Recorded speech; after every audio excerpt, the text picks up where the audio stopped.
안녕하세요. 02번 과제 AI 기반 고화질 3D 변환 기술 연구를 맡은 널프 매버릭 팀의 유경민이라고 합니다.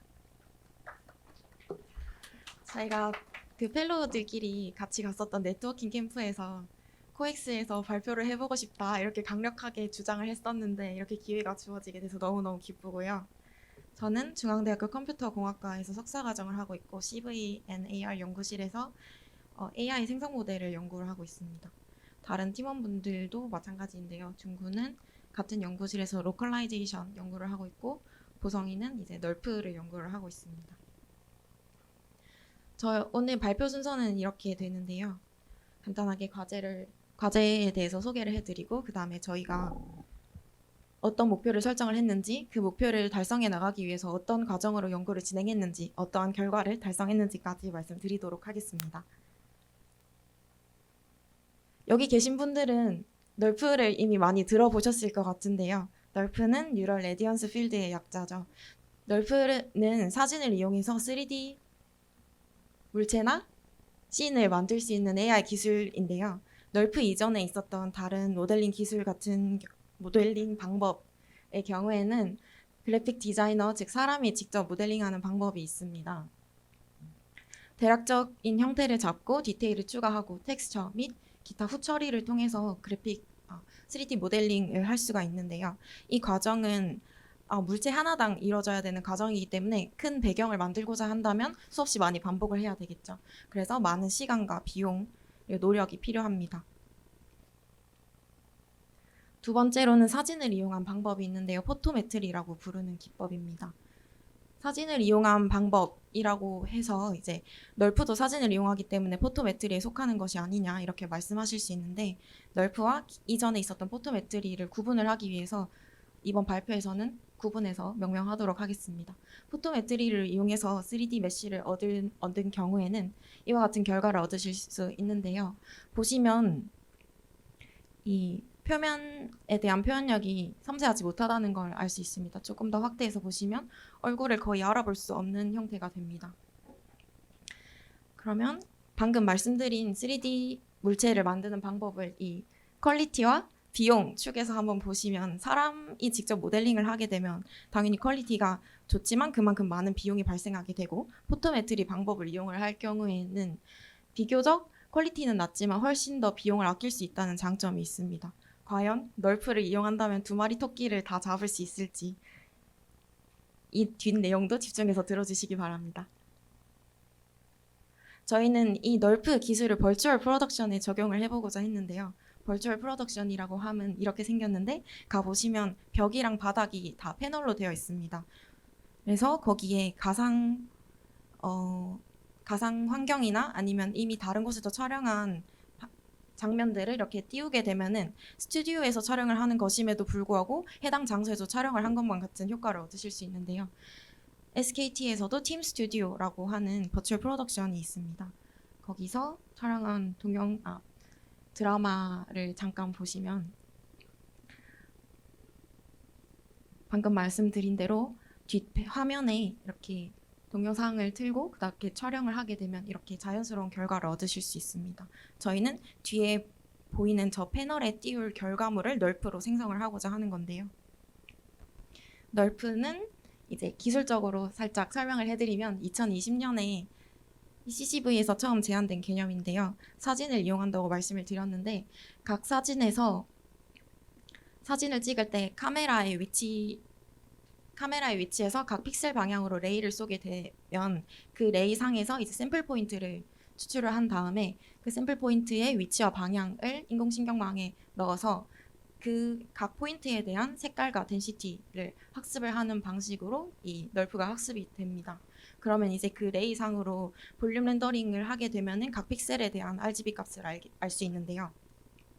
이렇게 주어진 사진에 대해서 학습을 하고 나면 학습 데이터에 없었던 뷰에서도 그 모델에 대한 뷰를 알 수가 있습니다. 그래서 보시면 전방향에 대한 결과를 얻을 수 있다는 것을 알 수가 있고요.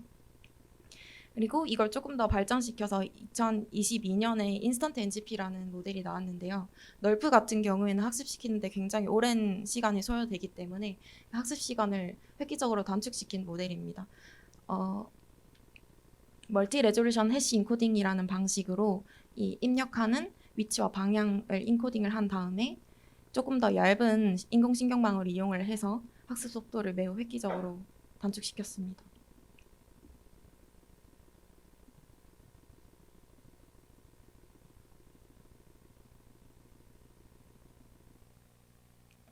여기서 저희 목표를 다시 한 번 더 말씀을 드리자면 이제 널프가 실산업에 적용이 가능한지 검증하는 것입니다. 앞서 발표하셨던 다른 두 팀 같은 경우에는 이제 약간 학문적인 성과를 강조하셨었는데 저희는 이제 벌추얼 프로덕션에 널프를 적용을 할 수 있는지를 검증하는 방향으로 연구를 진행을 했습니다. 연구를 진행하기 전에 먼저 팀 스튜디오에 방문을 해서 어떠한 요구사항이 있는지 파악을 해보았는데요. 시간 관계상 이 페이지는 지나가고 요약된 페이지를 보여드리자면은 이게 사람이 모델링한 것과 널프로 렌더링한 결과를 비교해서 널프가 과연 벌추얼 프로덕션에 적용이 될 만한 가능성이 있는지 그걸 파악을 하는 게 첫 번째였고요. 두 번째로는 현장에서 촬영을 하다 보면 조명을 바꿔야 된다거나 아니면 시간이나 계절이 바뀌어야 된다거나 이런 식의 요구사항이 있다고 합니다. 그래서 널프를 이용한 3D 모델에도 이렇게 수정이 가능한지를 확인하는 것이 두 번째고, 세 번째로는 널프를 렌더링하기 위해서는 사진이 필요한데 그 사진을 수집할 때 이제 매뉴얼이 필요하다고 하셨었고, 네 번째로는 앞서 말씀드렸다시피 널프 렌더링 하는데 시간이 굉장히 오래 걸리거든요. 그래서 이제 널프 렌더링 속도를 단축해서 실시간으로까지 가능한지, 그리고 네 번째로는 이 점이 벌추얼 프로덕션에서 적용하는 데에서는 가장 중요한 부분인데요. 렌더링 수준이 이제 4K 이상까지 되어야 이제 촬영을 했을 때 자연스러운 결과물을 얻을 수가 있겠죠. 그게 다섯 번째였고, 여섯 번째로는 광고 촬영과 같이 이 정교한 카메라 워크가 필요한 경우에는 로보담을 적용을 하는 경우도 있다고 합니다. 로보담에 이제 카메라를 부착을 해서 촬영을 하는 건데요. 널프를 사용했을 때도 널프와 이렇게 호환돼서 동작이 가능한지 이런 걸 검증하는 것까지가 이렇게 필요하다고 파악을 했습니다. 저희는 이러한 요구사항들을 만족시키기 위해서 5가지 포인트를 정해봤는데요. 첫 번째로는 매년 널프에 대한 논문들이 많이 나오고 있거든요. 그래서 이제 그 중에서 벌추얼 프로덕션에 적용이 될 만한 가장 적합한 모델이 무엇인지를 끊임없이 찾아 나가는 게 첫 번째고요.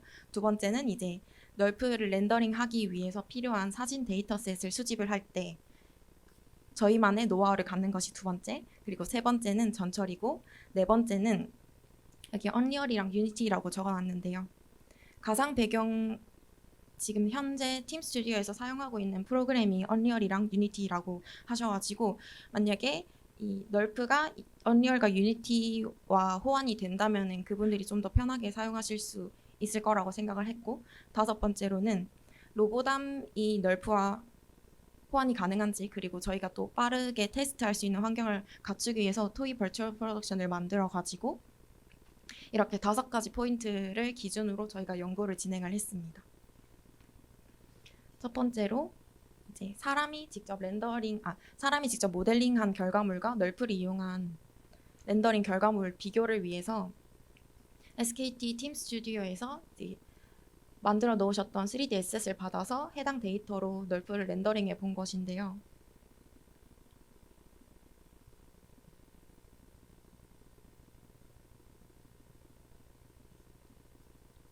저는 감히 사람이 제가 이렇게 설명을 하지 않으면 유니티 상에 들어가서 본 것과 구분이 불가능할 정도라고 말을 하고 싶습니다. 그래서 이렇게 널프를 이용을 했을 때도 벌추얼 프로덕션에 적용이 될 만큼 고화질의 결과물을 얻을 수 있다는 가능성을 일단 확인을 했고요.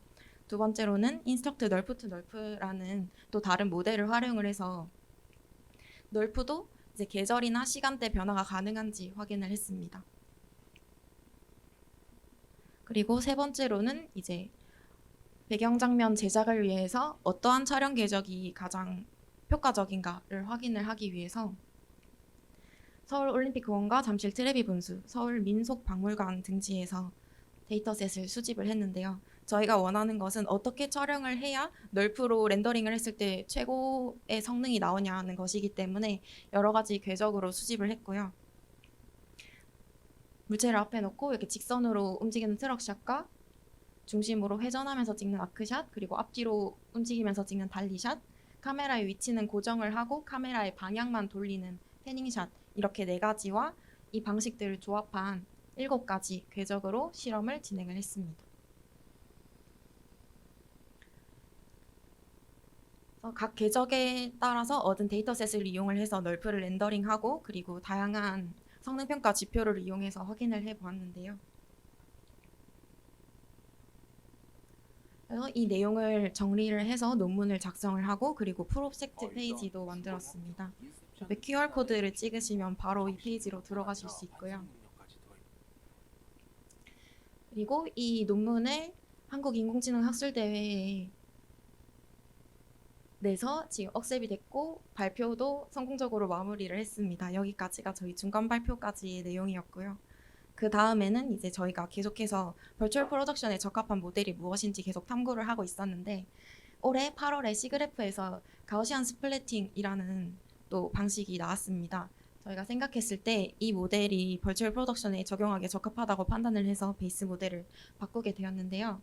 이 가우시안 스플래팅의 장점은 크게 4가지가 있습니다. 첫 번째로 인스턴트 NGP도 오리지널 널프에 비해서 이 렌더링 속도가 상당히 빨라졌다 이렇게 말을 했는데 거기에서 더더욱 빨라졌기 때문에 실시간 렌더링 가능한 수준이다. 그리고 실시간 렌더링이 가능하다면 이제 널프를 미리 학습을 시킨 다음에 그 다음에 촬영을 하는 게 아니라 실시간으로 렌더링을 해가면서 촬영을 할 수 있다는 두 번째 장점이 있고요.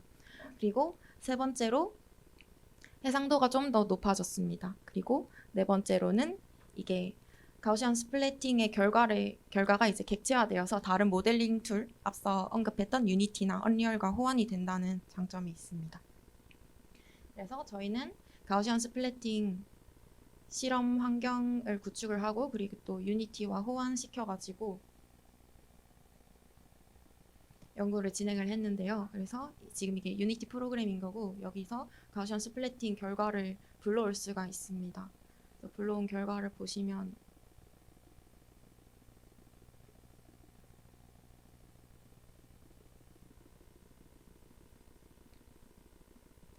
이렇게 가우시안 스플래팅 결과를 유니티에서 활용을 할 수가 있습니다.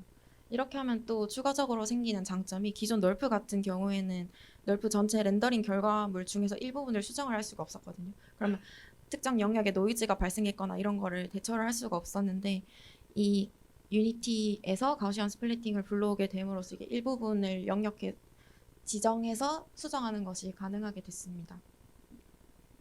그리고 여기서 이제 조명 변화나 아니면 다른 3D 물체를 추가하는 등의 수정 가능성도 확인을 했습니다. 여기서 그치지 않고 저희는 조금 더 나은 결과물을 얻기 위해서 360 카메라를 적용을 하게 되는데요. 일반 카메라를 이용해서 데이터를 수집할 경우에 위아래 보신 것처럼 저런 노이즈가 발생하게 되는데 그 이유는 일반적으로 모든 전체의 뷰를 한 번에 담을 수가 없기 때문에 수집하지 못한 방향에 대한 데이터가 있어서 해당 부분에선 이제 데이터가 부족하기 때문에 이렇게 노이즈가 발생하게 되는 건데요. 360 카메라를 이용을 하게 되면 한 번에 360도 전방향에 대한 사진을 찍을 수 있기 때문에 빈 영역이 없다. 그래서 저런 노이즈가 발생하는 것을 감소시킬 수 있을 것이다. 라는 것이 첫 번째고 두 번째로는 이제 만약에 해당 방향을 전부 다 일반 카메라로 찍으려고 한다면 이제 찰칵 하면서 이렇게 360도를 다 돌아다녀야 되는데 이거는 좀 더 쉽고 빠르게 데이터를 수집할 수 있다는 장점이 있습니다.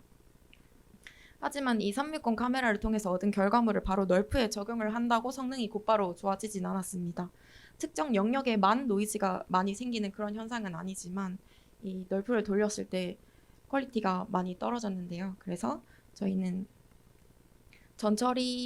최적의 전처리 방법을 찾기 위해서 다양한 실험을 진행했고 그 중에서 이제 발견한 방법은 이렇게 왼쪽에 보이시는 것처럼 10개의 패치로 나누는 방법인데요. 이 오른쪽에 보이는 사진이 이제 저희가 제주도에서 직접 촬영한 사진에다가 조금 더 이해를 돕기 위해서 이게 투명하게 해서 왼쪽에 있는 저 사진을 이렇게 붙여놓은 건데요.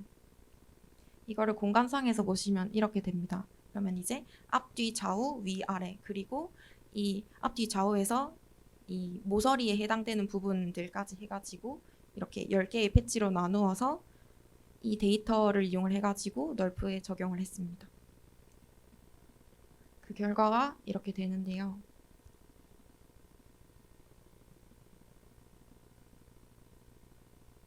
실사 데이터셋을 이용을 한 것이고 제주도라서 상당히 바람이 많이 불었음에도 불구하고 나뭇잎이나 기타 흔들릴 수 있는 것 같은 물체들이 상당히 고화질로 됐고, 그리고 이렇게 카메라 앵글 변화가 심한데도 불구하고 노이즈가 거의 생기지 않는 모습을 보실 수 있습니다.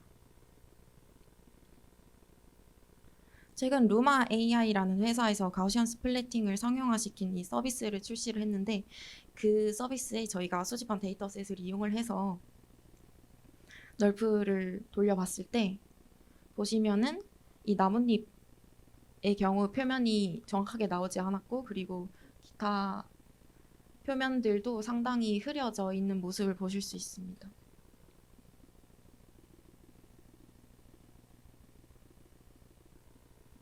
그리고 저희가 하나 남았는데요. 로보담과 연동할 수 있는지 가능성 확인, 그리고 또 저희가 빠르게 테스트할 수 있는 환경을 구축하기 위해서 토이 벌추얼 프로덕션을 만들었습니다. 왼쪽 아래에 보이시는 게 저희가 사용한 라즈베리 파이 기반의 육관절 로보담이고요. 이게 이제 실제 벌추얼 프로덕션에서 사용하는 커다란 로보담이라고 상상을 해주시면 되겠습니다.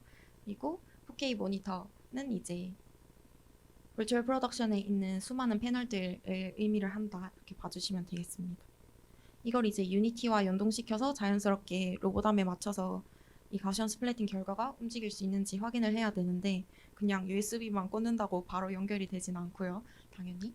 그래서 저희는 소켓 통신 프로그램을 작성을 해서 이 로보담의 카메라의 위치와 방향을 유니티에 전송할 수 있도록 했고, 그리고 하나 또 덧붙여서 로보담의 이 좌표와 유니티의 좌표 방향이나 스케일이 달라가지고 그런 거를 융합시킬 수 있도록, 자연스럽게 움직일 수 있도록 그런 프로그램을 개발을 해서 벌추얼 프로덕션을 만들었습니다. 토이 벌추얼 프로덕션을 만들었습니다. 그래서 보시면은 잘 안 보이시겠지만 저 로보담 앞에 레고로 하나 달아놨거든요. 그래서 이게 스튜디오 상에 존재하는 사람이다, 그리고 뒤에 있는 배경이 가상의 환경을 의미하는 거라고 했을 때 이렇게 촬영을 하게 되면은 저 레고가 이 공간을 떠다니는 것처럼 촬영을 할 수가 있습니다. 그리고 또 로보담의 장점이라고 한다면 이게 미리 사전에 설정한 궤적대로 정확하게 움직일 수 있다는 건데, 보시면 로보담이 움직이는 방향에 맞게 이 널프 렌더링 결과가 자연스럽게 움직이는 모습을 보실 수 있습니다. 사전에 제가 6가지 요구사항이 있다고 말씀드렸는데 과연 이걸 다 만족시켰을지 한번 확인을 해보자면, 저희가 처음 널프 렌더링 결과와 사람이 모델링한 결과를 비교를 해서 널프가 충분히 이 3D 모델을 만드는 것에 표현력이 충분히 있다라는 것을 확인을 했었고, 그리고 계절이나 시간대 변화가 가능한지 수정 가능성도 확인을 했었고요. 그리고 널프를 렌더링 하는데 필요한 사진을 촬영하려면 어떤 궤적으로 촬영하는 것이 가장 적합한지 그런 매뉴얼을 제작을 하고 스튜디오와 공유를 했고요. 그리고 네 번째로는 이제 가우시안 스플래팅 모델을 도입을 함으로써 널프의 렌더링 속도를 매우 빠르게 향상을 시켰습니다. 그리고 삼립권 카메라를 이용한 데이터를 적용을 하고 또 적합한 전처리 방법을 찾아냄으로써 4K 수준의 고화질 렌더링 결과물도 얻을 수가 있었습니다. 그리고 앞서 보셨던 동영상에서 알 수 있다시피 로보담과 널프가 이렇게 호환이 된다라는 것도 확인을 할 수가 있었습니다. 그래서 SKT 팀 스튜디오에서 이 렌더링 결과를 띄워온 모습인데요.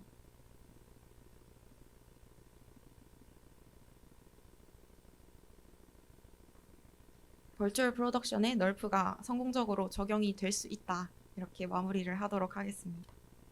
감사합니다.